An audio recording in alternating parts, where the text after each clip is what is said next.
আপনারা যারা কওমি মাদ্রাসার উপরের জামাতে পড়েন তারা হয়তো অবশ্য হেদায়ে পড়েছেন। তো হেদায়ের মধ্যে একটা গুরুত্বপূর্ণ বাহাস হচ্ছে কিতাবুত তলাক। আপনারা যারা পড়েছেন অবশ্য হয়তো জানবেন। তো কিতাবুত তলাকের মধ্যে আমাদের হুজুর আমাদেরকে একটা ঘটনা বলেছিল। ঘটনাটা হচ্ছে একজন স্বামী তার স্ত্রীকে তালাক দিয়ে ফেলছে। তো এখন বেচারা তালাক দিয়ে ফেলছে, আবার স্ত্রীর প্রতি মায়া মমতা জমে গেছে। এখন কি করবে, তালাক তো দিয়ে ফেলছে। তো একজন মুফতি সাহেবের কাছে গেছে, হুজুর আমি তো আমার স্ত্রীকে তালাক দিয়ে ফেলছি, এখন কি করা যায়?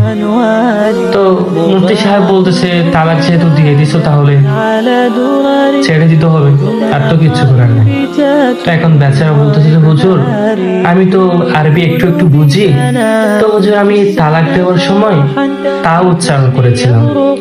আর তালাক তো লাফা ইউলাফি মুলাকাত করা, সাক্ষাৎ করা, জড়াজড়ি করা, অর্থ তো এরকম হয়। আর যদি ত দিয়ে হয় তাহলে ছেড়ে দেওয়া। তো হুজুর আমি তো বলার সময় হুজুর তালাক দিছি এরকম বলছে, আমি তালাক দিছি বলি নাই তো।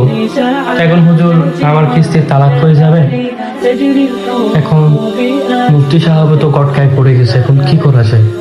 এত বড় একটা মাসলা হয়, আমি কেমনে দিব? মুফতি সাহেব ভাবতেছি কি করা যায়। মুফতি সাহেব অনেক গবেষণার পর বলতেছি যে আচ্ছা তুমি বিবাহ করার সময় কি বলেছিলে?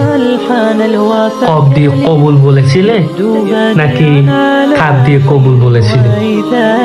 এখন বেচারা বলতেছে হুজুর আমি তো তখন ভালো করে উচ্চারণ পারতাম না, তখন আমি হুজুর কাপ দিয়ে কবুল বলছি আর কি।